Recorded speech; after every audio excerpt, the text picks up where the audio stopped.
बिस्मिल्लाहिर्रहमानिर्रहीम। अस्सलाम वालेकुम जी, मैं नजमुल हसन बाजवा हूँ। आज 11 दिसंबर है और बुध का दिन है। नाज़रीन इकराम, पिछले लंबे अरसे से पाकिस्तान तहरीक इंसाफ को मुख्तलिफ मामलात में फंसाया जा रहा है और जब भी कोई खैर की खबर आना लगती है या उम्मीद की किरण नज़र आना शुरू होती है तो कोई ना कोई नया कट्टा खोल दिया जाता है तहरीक इंसाफ के ऊपर, इमरान खान के ऊपर कोई नई चीज़ मढ़ दी जाती है जिससे वो मज़ीद दबते चले जाते हैं। पिछले लंबे अरसे से ये हो रहा था कि पाकिस्तान तहरीक इंसाफ के जो बानी चेयरमैन है जनाब इमरान खान साहब, चूँकि वो जेल में है और ना तो उनसे सही से कम्युनिकेशन हो पाती है, ना वो सही तरीके से अपनी बात पहुंचा पाते हैं, अवाम के सामने वो आते नहीं है, तो जो तहरीक इंसाफ का खासा था मीडिया बयानियां बनाने का, उसमें तहरीक इंसाफ हमें कमज़ोर नज़र आती है। यानी पिछले लंबे अरसे से हमने ये देखा कि तहरीक इंसाफ शायद वो जो करना चाह रही है वो नहीं कर पा रही है। लेकिन नाज़रीन किराम, अब जब तहरीक इंसाफ बहुत सारे मामलात के अंदर फंसी है, इस वक्त राइट टाइम पे एक बहुत ज़बरदस्त छक्का इन्होंने मारा है और बड़ा खूबसूरत और बड़ा ज़बरदस्त कार्ड इन्होंने खेला है। बल्कि मैंने तो इसे यूँ लिखा है, इसे कहते हैं ऊंट पहाड़ के नीचे आना, क्योंकि ये बड़ी ज़बरदस्त, जिसने भी हिकमत अमली बनाई है बड़ी ज़बरदस्त हिकमत अमली बनाई है। इसके बारे में कुछ चीज़ें हैं वो मैं अभी आपके सामने रख देता हूँ, और भी कुछ इलेक्शन कमीशन के हवाले से खबरें हैं, कुछ सुप्रीम कोर्ट से खबरें हैं, और भी कुछ इमरान खान के मिलिट्री ट्रायल के हवाले से खबरें हैं, वो भी कुछ आम तरीन अपडेट्स हैं वो मैं आपके सामने, और मुज़ाकरात के हवाले से भी खबरें हैं, उसके ऊपर भी बात करेंगे। लेकिन सबसे पहले जरा इसी मामले में बात कर लेते हैं। नाज़रीन इकराम, एक चीज़ पे आपने गौर किया होगा कि जब से जनरल फैज़ वाला मामला शुरू हुआ है तब से लेकर अब तक ना पाकिस्तान तहरीक इंसाफ जनरल फैज़ को डिफेंड करती हुई नज़र आती है, ना पाकिस्तान तहरीक इंसाफ जनरल फैज़ को डिफेंड करती है, और ना ही इमरान खान साहब ने जनरल फैज़ के बारे में अब तक कोई भी उनके हक में को बयान दिया है। हालांकि जनरल फैज़ को जोड़ा ही तहरीक इंसाफ के साथ जाता है, तो ऐसा क्यों है? कभी आपने गौर किया है कि तहरीक इंसाफ कभी भी जनरल फैज़ को ऑन ही नहीं करती है? यानी कभी इनके जहन में ये वहम नहीं आता यार जनरल फैज़ को अगर आज हम ऑन नहीं करेंगे तो उसने अगर कोई ऐसा बयान दे दिया, अगर उसने कोई ऐसी चीज़ कर दी और उसने कोई ऐसा कुछ कह दिया जिससे इमरान खान को अल्टीमेटली नुकसान हुआ, तो फिर क्या होगा? तो इन सारी चीज़ों के बावजूद जो है ना वो तहरीक इंसाफ डिसऑन करती है जनरल फैज़ को। वो कहते हैं, बारहा उन्होंने कहा कि जनरल फैज़ फौज का अंदरूनी मामला है। ये बड़ा एक सोची समझी चीज़ थी जिसके ऊपर ये किया, लेकिन अब जो है ना वो उससे ज़रा 2 कदम आगे बढ़ा मामला। अब नाज़रीन किराम, जब इमरान खान और ये सारी चीज़ें, जब ये प्रेशर आया और जब ये अंसार अब्बासी से ये खबर चली और ये सामने आया जी जनरल फैज़ तो 50 से ज़्यादा सियासतदानों से राब्ते में थे और उनको चार्जशीट कर दिया गया है, और अब इसी मामले के ऊपर इमरान खान का भी ट्रायल होगा। इसी तरह की खबरें सामने है ना भाई, इस मामले के ऊपर अब इमरान खान का भी ट्रायल होगा, उनको भी जो है वो फौजी अदालत में लेके जाया जाएगा। ऐसे मौके के ऊपर प्रेशर लेने के बजाय पीटीआई ने एक बड़ा ज़बरदस्त कार्ड खेला है। लतीफ़ खोसा साहब ने इस पूरे मामले को ज़रा और ही एंगल दे दिया है और पीटीआई इस मामले के ऊपर अब जो है वो हमें मूव करती हुई नज़र आ रही है। पीटीआई ने ये कहा है, नंबर 1, जो जनरल फैज़ ने किया, जिस तरह से किया, ये उनका अमल है, फौज जाने और फौज का काम जाने। नंबर 2, जनरल फैज़ ने अगर 9 में करवाया है, अगर वाकई ये बात दुरुस्त है कि जनरल फैज़ कुछ लोगों से राबते में थे और उन्होंने 9 में करवाया है, तो फिर तो हमारा सारा मामला ही सच्चा साबित हो जाता है। और मैं कोट अनकोट मैं आपको बता दूं कि ये एक बड़ा ही डिफरेंट एंगल। उन्होंने कहा अगर जनरल फैज़ ने 9 में करवाया, अगर आपका मौक़िफ़ ये है कि 9 में जनरल फैज़ ने करवाया, तो फिर जनरल फैज़ किसके बंदे थे? जनरल फैज़ भी इस्टेब्लिशमेंट के बंदे थे। तो अगर ये बात साबित हो जाती है कि ये 9 में जनरल फैज़ ने करवाया है, तो फिर तो हमारा सारा मौक़िफ़ ही माना जाता है। हमारा तो पहले दिन से मौक़िफ़ ये है कि इस्टेब्लिशमेंट ने पूरा सोच समझ कर, खाका बनाकर 9 में करवाया। ये मैं लतीफ़ खोसा की बात कर रहा हूँ, मैं कोट अनकोट आपको बता रहा हूँ कि उन्होंने कहा कि ये जो सारा कुछ करवाया 9 में को जो कुछ हुआ वो खुद तो जनरल फैज़ भी उन्हीं का हिस्सा थे। हमें क्या पता जनरल फैज़ का मोटिव क्या था अगर ये करवाने में। अगर नंबर 1, अगर ऐसा हुआ है, तो अगर ऐसा हुआ है, अगर आप जैसे आप कह रहे हैं कि जनरल फैज़ ने किया, नंबर 1, फिर जनरल फैज़ नहीं, फिर एक जर्नैल नहीं, फिर 2 जर्नैलों की बात करें। फिर बात यहां पे खत्म नहीं होगी। फिर आप जनरल फैज़ को तो तुन के ट्रायल करें, हमारा कोई उसमें मामला नहीं है। फिर आप जनरल बाजवा का भी ट्रायल करें बीच में।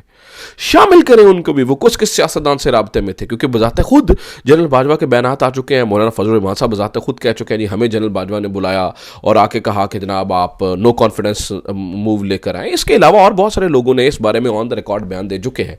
तो अगर सियासतदानों से बात करना और राबता रखना और ये सारी चीज़ें जो है ना वो ये जुर्म है, और अगर वाकई ऐसा हुआ है तो हमारा कोई लेना देना नहीं है जनरल फैज से। आप जो दिल करें, ये इदारे का अपना मामला है, लेकिन फिर एक जर्नैल नहीं 2 जर्नैलों के ट्रायल करें। और हमें खुशी होगी कि अगर आप जनरल फैज का भी करते हैं और जनरल बाजवा का भी करते हैं ट्रायल इसी 9 मई के अंदर, या आप उनका कोर्ट मार्शल कराएंगे, चार्जशीट कराएं। नाज़रीन किराम, ये जो पॉलिसी अभी तहरीक इंसाफ ने अपनाना शुरू किया, ये इमरान खान की पॉलिसी है।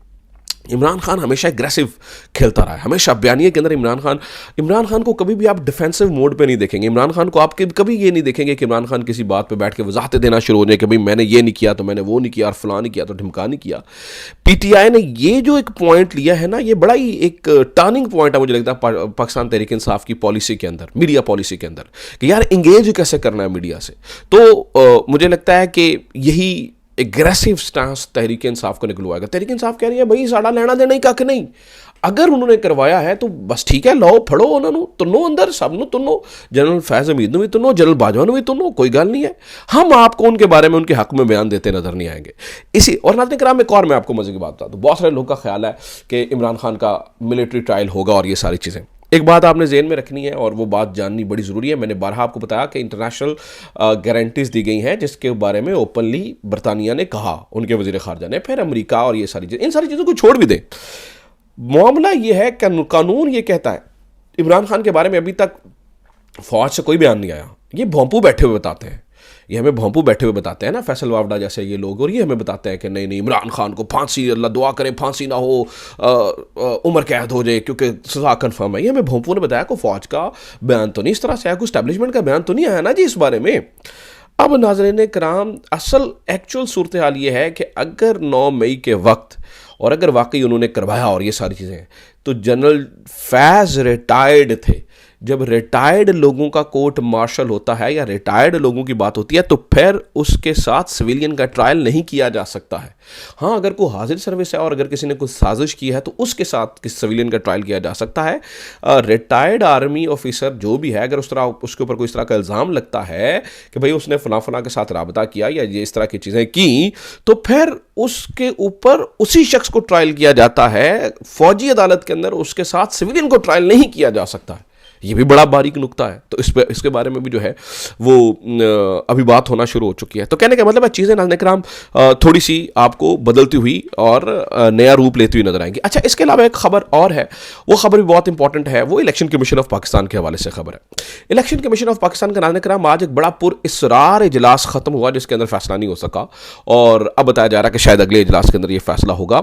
एक बहुत बड़ी गेम करने की कोशिश की जा रही है, अवाम को इन पूरे मामलात के अंदर उलझा कर, जनरल फैज वाले मामले में और इन सारी चीज़ों के अंदर अवाम को उलझा कर एक बड़ी गेम की जा रही है, और वो है इलेक्शन कमीशन ऑफ पाकिस्तान की ये इजलास। इनके अंदर क्या किया जाएगा? इनके अंदर नाज़रीन किराम फैसला ये किया जाएगा कि वो जो मखसूस नशिस्तें हैं वो गवर्नमेंट को देनी है। Election commission of Pakistan supreme court की वाज़े हदायत के बावजूद, वाज़े चीज़ों के बावजूद इन सीटों को जो है वो दे देगा, मखसूस नशिस्तें जो है ना वो बाकी तमाम जमातों में बांट देगा। और साथ ही नाज़रीन किराम जो सेनेट के इंतखाबात केपी के अंदर होने हैं उनका ऐलान कर दिया जाएगा। अब इससे होगा क्या, चूंकि मखसूस नशिस्तें पीटीआई को नहीं मिल रही हैं और पीटीआई को नहीं दी जा रही हैं, तो इससे क्या होगा, इन मखसूस नशिस्तों की वजह से पीटीआई अपने कम से कम 2 से ज़्यादा सेनेटर्स खो देगी, क्योंकि इस वक्त जो मेजॉरिटी के अंदर पाकिस्तान तहरीक इंसाफ है, आपको पता है, और मखसूस नशिस्तें भी उसको मिलनी चाहिए, लेकिन जब मखसूस नशिस्तें केपी के अंदर दूसरी जमातों के अंदर बांट दी जाएंगी तो तहरीक इंसाफ के सेनेटर्स कम हो जाएंगे।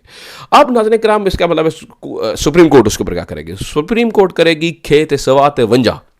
जस्टिस मंसूर अली शाह साहब और मुनीब अख्तर क्या करेंगे? खेत सवात वंजा। कुछ भी नहीं हो सकेगा इनसे, और ये कुछ भी नहीं कर सकेंगे। आज एक इत्तला वैसे मिली कि जनाब जुडिशल कमीशन ऑफ पाकिस्तान के इजलास के अंदर कुछ ऐसी चीज़ें आई जहाँ पर बताया जाता है कि तल्ख कलामी शायद हुई है, कुछ चीज़ें गड़बड़ हुई हैं जस्टिस मुनीब अख्तर के दरमियान और जस्टिस याह्या अफरीदी के दरमियान। लेकिन ये इब्तदाई इतलात हमारे दोस्त कमर ज़ैदी साहब ने लिखा कुछ और उसके बाद उनका ट्विटर अकाउंट खामोश हो गया, उन्होंने इसके ऊपर मजीद कुछ लिखा नहीं और खामोशी छा गई और किसी और ज़रिए से भी ये खबर नहीं आ सकी। तो ये इतनी हल्की मुल्की मौसीकी के ऊपर जो है ना वो फुसफुसाहट चलती रहेगी, हल्की फुल्की मौसीकी के ऊपर जो है वो कानाभूसी चलती रहेगी, इसके अलावा और कुछ भी नहीं होगा और कुछ भी नहीं हम इन जजों से जो है वो एक्सपेक्ट कर सकते, क्योंकि सुप्रीम कोर्ट अमली तौर पर ख़त्म हो चुकी है नाज़रीन इकराम। ये अब आइनी बेंच है, आइनी बेंच के अंदर अब साइयों की मर्जी, साइयों ने अपने मर्जी से जज बिठाए हुए हैं तो उन्होंने उसी बारे में जो है ना वो फैसले देना है, कोई और फैसला तो वो खैर उठा के लेके भी नहीं आएंगे। अच्छा, एक और खबर नाज़रीन इकराम, मुज़ाकरात की दावतें चल रही हैं जी, मुज़ाकरात। इस बारे में तमाम टीवी चैनल्स एक ही तरह की खबर चला रहे थे। हमारे दोस्त हैं मोहम्मद उमैर, उन्होंने बड़ी खूबसूरत एक लाइन लिखी और ये मज़ेदार लाइन है। उन्होंने कहा कि देखिए, ज़राए जो होते हैं ना वो हर सहाफ़ी का जो ज़रिया होता है वो अलग होता है। मतलब मैं अगर ज़राए से अगर आपको नाज़रीन इकराम खबर दूंगा, मैं कहूँगा यार ज़राए ये कहते हैं, तो ऐसा नहीं होगा यार मैं ज़राए से ये खबर दे रहा हूँ तो भाई इमरान रियाज का भी वही ज़रिया होगा, उमर दराज गोंदल का भी वही ज़रिया होगा, या मखदूम शाहबुद्दीन है, या साबिर शाकिर साहब हैं, या शहबाज गिल साहब हैं। अगर मैं को खबर दे रहा हूँ तो वो मेरी ही खबर होगी ना, कि ऐसा नहीं होगा कि भाई मेरे ज़राए जो डिटो कॉपी मेरे पास ज़राए ने दिया है वही डिटो कॉपी वो सबको दे दिया है, तो वो उमर साहब ने लिखा वो प्रेस रिलीज़ होती है। तो आज जनाब ज़राए के हवाले से तमाम टीवी चैनल्स पर एक स्क्रिप्ट के साथ ब्रेकिंग न्यूज़ चली, एक ही लाइनें, एक ही डॉट, एक ही तरह के कॉमे और ये सारी चीज़ें, और उसके अंदर बताया गया जी पाकिस्तान तहरीक इंसाफ ने राब्ता कर लिया है मुज़ाकरात के लिए। ये कहानियाँ चलाई जा रही हैं, डिमोरलाइज किया जा रहा है, बताने की कोशिश की जा रही है पीटीआई रवाबत करी। और मुझे वैसे I don't mind in this कि अगर पीटीआई ने भी मुज़ाकरात के लिए राब्ता किया, एज फॉर एज इससे कोई नतीजा निकल सकता है। और मैं आपको बताऊं कि नतीजा निकलना पड़ेगा। ये ख्वाब लेके बैठे हैं इमरान खान के मिलिट्री ट्रायल वाले, हुकूमत को मैं ये इनको अभी बता दूं, ये ठुस हो जाने हैं, ये इनके ख्वाब पूरे नहीं होने हैं, ये नहीं हो सकते हैं, ये चीज़ें मुमकिन ही नहीं है, हो ही नहीं सकती है। लिहाजा हुकूमत को चाहिए कल नु हाथ मारे और चीज़ों को थोड़ा मुख्तलिफ तरीके से देखे और मुख्तलिफ तरीके से मामलात को हल करने की कोशिश करे और कोई इस तरह का दरमियानी रास्ता निकाले कि ये टीवी पर, और ये मुझे लगता है हुकूमती ज़राए कहाँ इस तरह की खबरें चलवाते हैं, वो जहाँ से बन के आती है वहीं से एक तरह की प्रेस रिलीज बन के इन सबको गई है। तो ये अब नाज़रीन किराम असाब की जंग शुरू हो चुकी है। देखते हैं कौन कितना तगड़ा है, कौन कितना साबित कदम है, कौन कितना रुक सकता है। जो जितना तगड़ा हुआ दिमागी तौर पर, जो जितना तगड़ा हुआ ज़हनी तौर पर, वो सर्वाइव कर जाएगा, अगले दूसरे की गेम जो है वो ख़त्म हो जाएगी। तो ये अब तक की चीज़ें मुझे लगता है पीटीआई ने अब सही खेलना शुरू किया है, बड़ा ज़बरदस्त खेल रही है, अच्छी चालें चली हैं। अगले कुछ दिन में मज़ीद पता चलेगा कि किसकी बिसात उल्टेगी और कौन बैठेगा तख्त पर और किसका होगा तख्ता। अपना ख्याल रखिए, खुदा हाफिज़, पाकिस्तान जिंदाबाद।